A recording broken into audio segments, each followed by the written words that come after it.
Assalamualaikum warahmatullahi wabarakatuh. Waalaikumsalam warahmatullahi wabarakatuh. Alhamdulillahi rabbil alamin, ilahil ma'bud. Wassalatu wassalamu ala sirri hayatil wujud, wassababil a'zami likulli mawjud.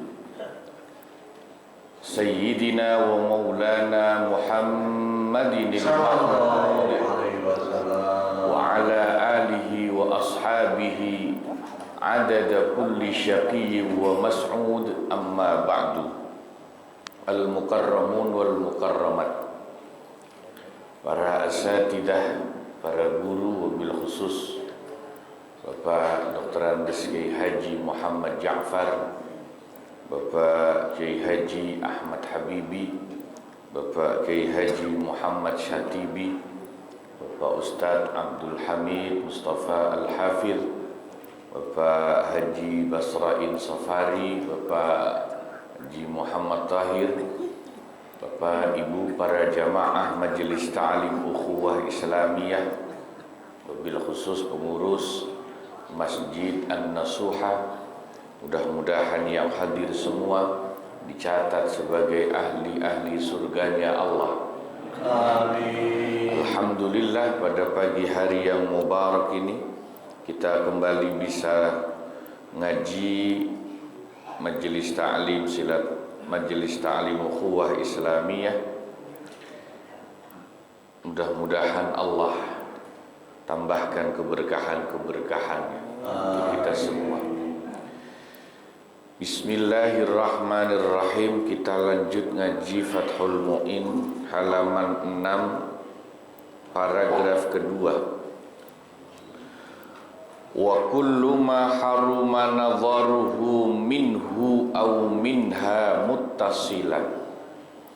Semua anggota badan laki-laki atau wanita yang haram untuk dilihat ketika masih tersambung di badannya, haruma nadharuhu munfasilan, maka haram juga hukumnya melihatnya ketika anggota tubuh itu lepas dari badan. Kaqalamati yadin, misalnya potongan kuku tangan, au rijlin atau kaki, wa sya'ri imra'atin, dan misalnya rambut perempuan yang lepas, wa anati rajulin, dan rambut kelamin laki-laki yang lepas.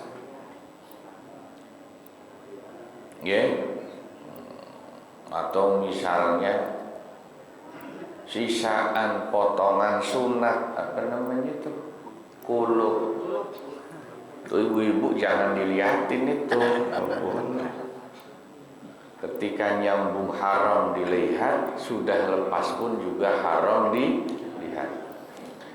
Fayajibu muwaratuhuma, maka wajib hukumnya menanam anggota badan yang lepas itu, seperti rambut atau kulit, supaya tidak terlihat oleh lawan jenis yang bukan mahramnya. Wa tahtajibu wujuban muslimatun an kafiratin, dan wajib bagi wanita muslimah menutup diri, menutup tubuhnya, an kafiratin, dari wanita kafir. Wa kadza afifatun an fasiqatin, demikian pula wanita yang terhormat wajib menjaga dirinya dari wanita yang fasiqah, wanita yang fasik. Ai bisihatin, maksudnya nanti akan ada akibat sebab pergaulan wanita yang baik-baik dengan wanita fasiqah, wanita yang jelek itu di situ diterjemahkan lesbian ya. Bolehlah. Makna aslinya sihar itu ya mirip begitu. Au zinan atau zina, au qiyadatin atau qiyadah. Qiyadah itu dalam definisi fikih artinya ya pelecehan seksual yang dilakukan oleh satu pihak kepada pihak lainnya yang menjadi objek pelecehan itu tidak bisa menolak. Baik perempuan dengan perempuan disebut lesbi, laki-laki dengan laki-laki disebut homo atau gay dan lain sebagainya. Ya.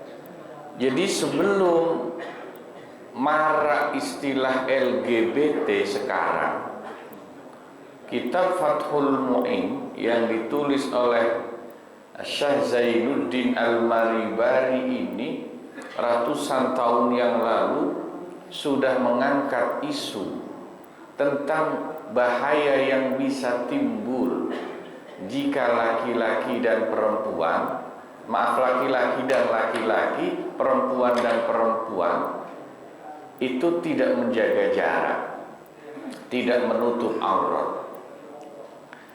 Makanya wa yahrumu dan haram hukumnya mudhaja'atu rajulaini, laki-laki dan laki-laki, dua orang laki-laki tidur bareng. Awil imra'ataini atau dua orang wanita tidur bareng. Ariyaini dalam keadaan telanjang dua-duanya, itu haram. Fi saubin wahidin dalam satu selimut yang sama. Wa illam yatamassa meskipun keduanya tidak saling menyentuh, au taba'ada atau saling menjauh posisinya, tapi ma'attihadil firasyi, kalau berada di atas kasur yang sama. Laki-laki sama laki-laki tidur di hotel bareng, kan aslinya nggak apa-apa, sama-sama laki-laki. Perempuan sama perempuan tidur di kamar yang bareng, aslinya nggak apa-apa. Tapi menjadi haram ketika tidurnya sama-sama buka baju.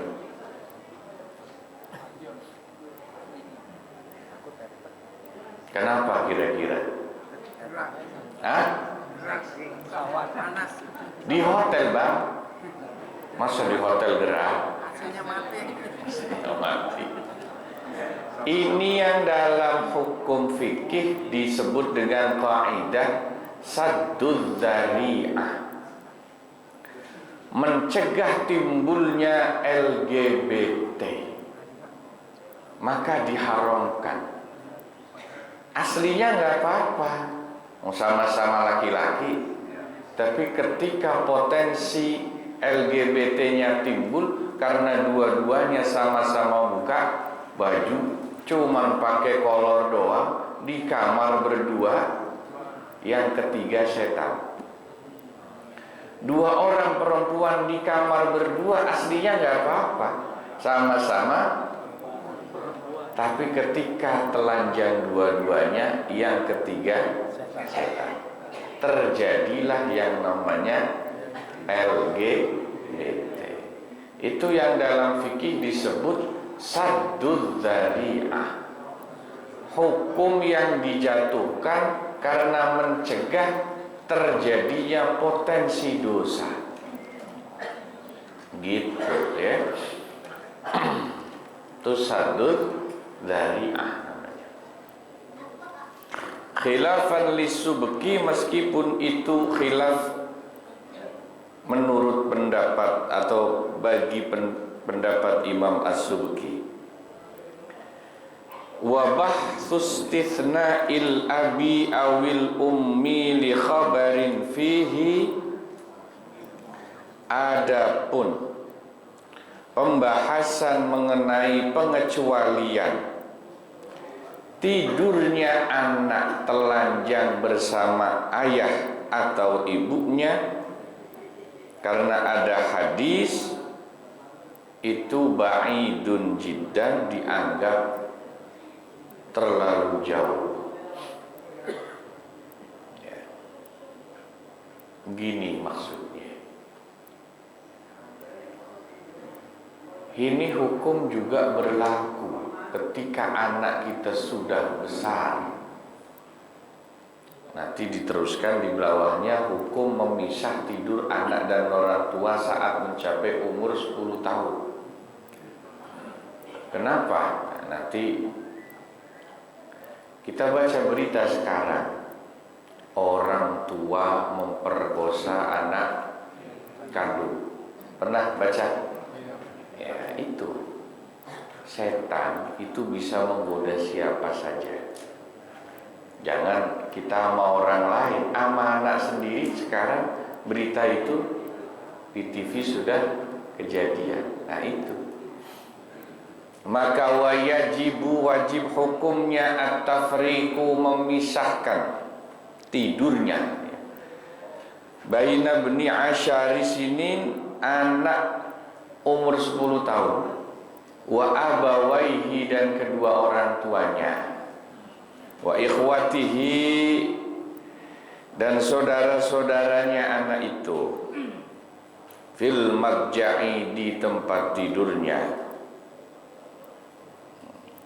Wa inna dhara fihi ba'duhum, meskipun sebagian ulama masih meneliti dalam masalah memisahkan tidur anak ketika sudah 10 tahun, bin nisbati lil abi wal ummi, jika dinisbatkan kepada bapak dan ibunya. Nah, intinya begini. Ini kan ada hadisnya ya. Nabi memerintahkan, murru auladakum bis salah wa hum sab'u sinin. Perintahkan anak-anakmu mulai salat ketika umur 7 tahun. Wadribuhum in tarakuha wa hum 10 sinin. Dan pukullah anakmu kalau umur 10 tahun mereka enggak mau salat. Dan perintahkan olehmu atau pisahkan olehmu tidurnya anak-anakmu ketika sudah umur 10 tahun. Umur 10 tahun itu dalam fikih usia rata-rata balik. Betul nggak? Ya, itu balik itu adalah fase anak mulai agak dewasa, belum dewasa tapi agak ngerti begituan, kira-kira begitu. Mimpi basah, apalagi sekarang nontonnya HP, belum 10 tahun juga udah paham tuh anak. Nah kalau nggak dipisah tidurnya sama bapak ibunya mau begituan kan repot Pak. Ntar anaknya ngelilir, wah. Iya. Nabi Muhammad SAW itu dibelah dadanya oleh Jibril 4 kali dalam hidupnya. Dibelah, dicuci dengan air Zam-Zam. Pertama Nabi umur 4 tahun. Kedua Nabi umur 10 tahun. Ketiga Nabi umur 40 tahun saat diangkat menjadi Rasul. Keempat saat beliau mau Isra Mi'raj, usia 51 tahun.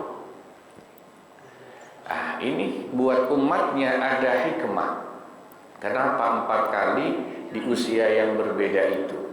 4 tahun karena Nabi kan lahir sudah dikhitam ya oleh Allah.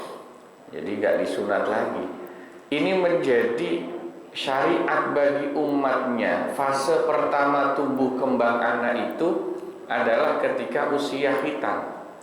Yang paling bagus khitan itu saat Nabi dibelah dadanya umur 4 tahun. Jangan nunggu balik. Kalau udah 12 tahun udah kegedean. Karena belajar sholatnya umur 7 tahun. Jadi yang benar sunat itu di bawah 7 tahun. Kalau anaknya mau 4 tahun lebih bagus. Ini fase tumbuh kembang pertama. Yang kedua, usia balik 10 tahun Nabi dibelah lagi. Jadi ada proses transformasi yang kedua bagi seorang anak, mendewasakannya umur 10 tahun saat balik. Nah ini kaitannya dengan fikih yang kita bahas ini. Kenapa 10 tahun? Ya harus dipisah.